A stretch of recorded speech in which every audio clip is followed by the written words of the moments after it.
Estes são os episódios mais perturbadores de Family Guy. Vamos começar com o nosso primeiro. Então, há um episódio de Family Guy chamado Gritos de Silêncio, a história de Brenda Kill, e honestamente, é provavelmente a coisa mais perturbadora que a série já fez. Estamos a falar de violência doméstica grave aqui. Este episódio mostra a irmã de Quagmire, Brenda, sendo espancada pelo namorado, Jeff, e a situação fica muito sombria, muito rapidamente. Tudo começa quando Quagmire quase morre em um acidente estranho e acaba no hospital. A irmã dele, Brenda, aparece com o namorado, Jeff, e você percebe imediatamente que algo está errado. Jeff é um psicopata completo, que trata a Brenda como lixo na frente de todo mundo. Ele não a deixa abraçar o próprio irmão sem ficar com raiva.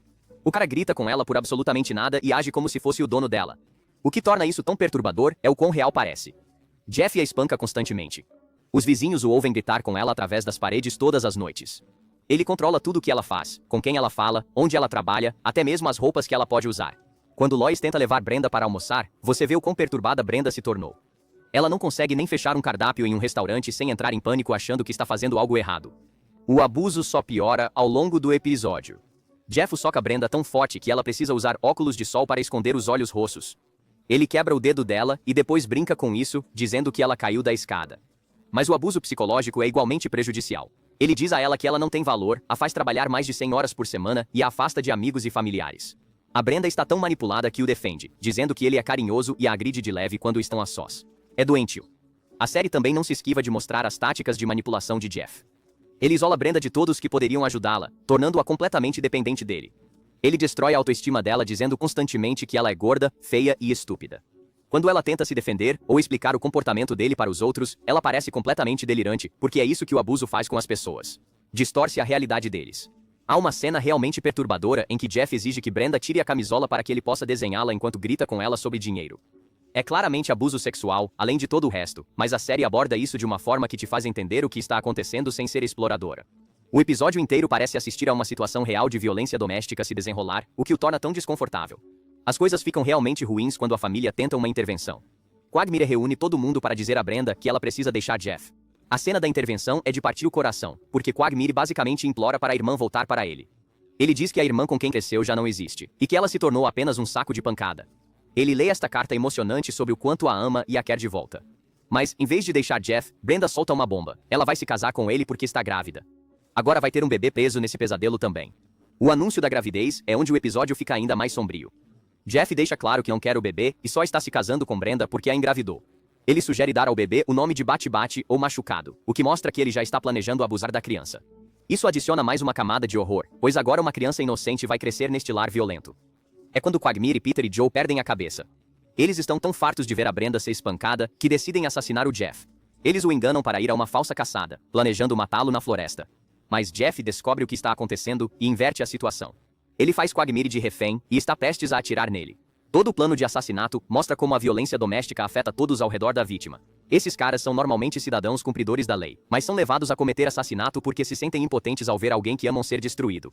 Joe é policial, e mesmo ele está disposto a quebrar a lei porque sabe que o sistema não protegerá Brenda. É aqui que a coisa fica louca. Jeff está prestes a executar Quagmire quando Quagmire o desafia a largar a arma e lutar como um homem. Jeff acha que consegue facilmente vencer o magricela Quagmire, então ele aceita. Mas aqui está a parte bizarra. Quagmire se engasgou a vida toda, então seu pescoço é super forte. Quando Jeff tenta estrangulá-lo, não funciona. Quagmire se liberta e atropela Jeff com um caminhão, matando-o. A cena de luta é brutal e realista. Não há violência de desenho animado aqui, são apenas dois homens tentando se matar. Quando Quagmire finalmente vence, não há celebração nem alívio. É simplesmente sombrio e necessário. A série não glorifica a violência de forma alguma. Após a morte de Jeff, eles têm que encobrir. Eles escrevem um bilhete falso dizendo que Jeff saiu da cidade, mas até o bilhete é ameaçador. Ele avisa Brenda que se ela contar a alguém o que realmente aconteceu, Jeff voltará e a matará e a chama de lixo. Então, mesmo morto, esse cara ainda está aterrorizando. A nota falsa também inclui coisas aleatórias estranhas, como amar o gorila roxo, o que mostra como os caras estão se esforçando para parecer autênticos enquanto lidam com o fato de terem acabado de cometer um assassinato. O final é realmente Ela foi abusada por tanto tempo que não sabe funcionar sem alguém a controlando. O episódio termina com ela chorando, não de alívio, mas de confusão.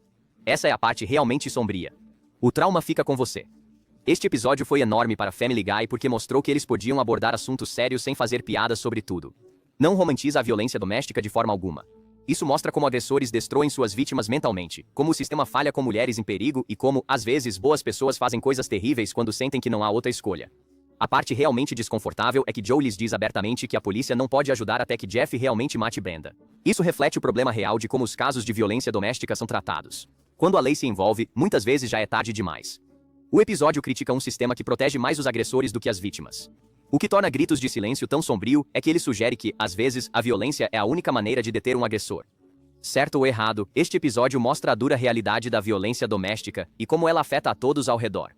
É perturbador, controverso e, sem dúvida, uma das coisas mais sombrias que Family Guy já exibiu na TV. O fato de terem que matar alguém para salvar a Brenda diz algo realmente sombrio sobre como nossa sociedade lida com essas situações. Family Guy passou de expor abusos brutais e gritos de silêncio para, de repente, matar Brian em Life of Brian. Sabe quando algumas séries de TV matam personagens e você já meio que esperava? Num minuto, Brian está jogando hóquei de rua com Stewie, e no minuto seguinte, ele é atropelado. O episódio começa com as típicas bobagens de viagem no tempo de Stewie e Brian. Eles estragam a história ao dar armas aos nativos americanos nos tempos coloniais, o que leva os nativos americanos a tomar o controle da América em vez dos brancos. É realmente muito engraçado ver esta linha do tempo alternativa onde tudo está invertido. Nativos americanos têm cassinos por toda parte, e a música deles domina o rádio com essa canção repetitiva que está em primeiro lugar há 0 semanas seguidas. A realidade alternativa mostra o que aconteceria se a colonização tivesse tomado outro rumo. Veja bem, nativos americanos administrando hospitais, tendo seu próprio sistema médico e basicamente estando no comando de tudo. Enquanto isso, os brancos são os que estão sendo discriminados e oprimidos. É um comentário social sombrio envolto no seu humor absurdo habitual. Depois de restaurarem a linha do tempo, Stewie toma a drástica decisão de destruir sua máquina do tempo completamente. Ele está farto de quase morrer toda vez que o usam, então ele pega uma marreta e destrói tudo, jogando no ferro velho. A máquina do tempo foi sua maior invenção, mas ele está disposto a abrir mão dela pela segurança. Essa decisão parece inteligente na hora, mas se torna o pior erro de sua vida. Enquanto estão no ferro velho, eles avistam uma rede de hóquei de rua em perfeito estado que alguém jogou fora. Brian fica animado com um novo hobby agora que terminaram com as viagens no tempo. Ele está falando sobre tomar ar fresco e se exercitar em vez de ficar trancado o dia todo trabalhando em invenções. Tudo parece um novo começo para ambos. Eles montam a rede no quintal da frente e começam a jogar. O jogo em si é bem típico das coisas do Brian e do Stewie. Eles são competitivos, mas estão se divertindo, provocando-se como de costume. Stewie faz piadas sobre deixar só os bebês ganharem, enquanto Brian entra para pegar suas joelheiras. Tudo parece normal e relaxado, apenas dois amigos se divertindo em um belo dia. Então acontece. Brian entra para pegar suas joelheiras e, enquanto volta para continuar jogando, um carro passa voando pela rua deles, rápido demais. Stewie grita, Brian, cuidado, mas não há tempo para reagir. O carro atinge Brian em velocidade máxima e segue em frente sem sequer parar. O motorista nem sequer diminui a velocidade, apenas atropela um cachorro e acelera como se nada tivesse acontecido. O que torna esta cena tão perturbadora é o quão real ela parece. Brian não se recupera como na violência típica dos desenhos animados. Ele está gravemente ferido, sangrando por toda parte e claramente morrendo. Stewie está gritando e tentando ajudar enquanto a família corre para fora. Você consegue ver o pânico nos olhos de todos porque eles sabem que isso é ruim. A família se apressa para socorrer Brian, colocando-o no carro e o levando ao veterinário o mais rápido possível. A cena toda parece desesperadora e caótica, como uma emergência real. No consultório do veterinário, todos estão sentados naquela sala de espera horrível onde as famílias recebem más notícias. O veterinário sai com uma expressão sombria e você sabe o que está por vir antes mesmo que ele fale. Ele entrega a notícia devastadora de que os ferimentos de Brian são muito graves para salvá-lo. Os seus ossos estão esmagados, os seus órgãos internos estão danificados e não há nada que a medicina veterinária moderna possa fazer. Ele diz à família para se despedir porque Brian não tem muito tempo. Isso atinge como um soco no estômago porque você percebe que a série realmente vai levar isso adiante. A cena da morte do Brian é absolutamente brutal e não parece em nada com o típico Family Guy. Ele está conectado a máquinas neste consultório veterinário estéril, mal consciente, mas tentando se comunicar com sua família uma última vez. Ele está lutando para falar, claramente com dor, mas consegue dizer a eles que lhe deram uma vida maravilhosa. E que ele os ama a todos. Sua voz está fraca, e você percebe que cada palavra é um esforço. Quando o monitor cardíaco apita, o silêncio é ensurdecedor. Peter desaba completamente, chorando que Brian era seu melhor amigo e como um irmão. Lois está chorando, as crianças estão arrasadas e a família inteira está destruída por essa perda. Logo após a morte de Brian, Stewie tem uma percepção horrível que o destrói psicologicamente. Ele poderia ter salvado Brian se ainda tivesse a máquina do tempo. Apenas algumas horas antes, ele destruiu a única coisa que poderia ter evitado essa tragédia. A ironia é esmagadora. Stewie destruiu a máquina do tempo para mantê-los seguros. Mas essa decisão levou diretamente à morte de Brian.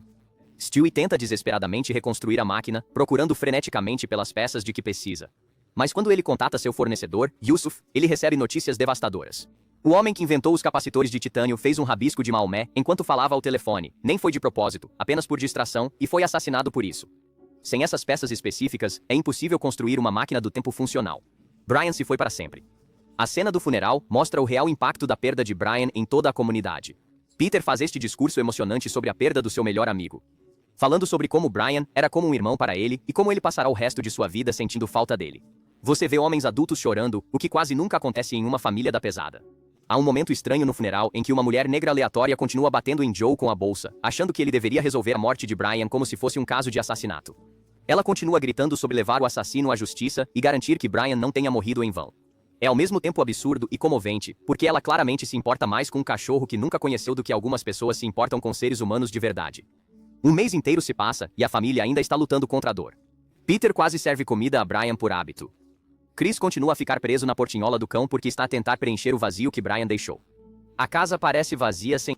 Lois finalmente sugere arranjar um novo cão para os ajudar a sarar, o que os leva à loja de animais. É quando eles conhecem Vinny, um cão falante com um forte sotaque de Nova Jersey e uma personalidade completamente diferente da de Brian. Onde Brian era intelectual e sofisticado, Vinny é esperto e grosseiro. Ele fala sobre transar com mulheres e faz piadas ítalo-americanas.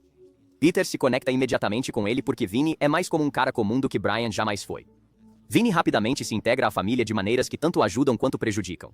Ele se oferece para cozinhar o jantar para Lois, o que Brian nunca fez. Ele se torna o companheiro de bebida de Peter no Drunken Clam, preenchendo o papel social que Brian nunca realmente ocupou. Mas a sua presença também realça tudo o que a família perdeu quando Brian morreu.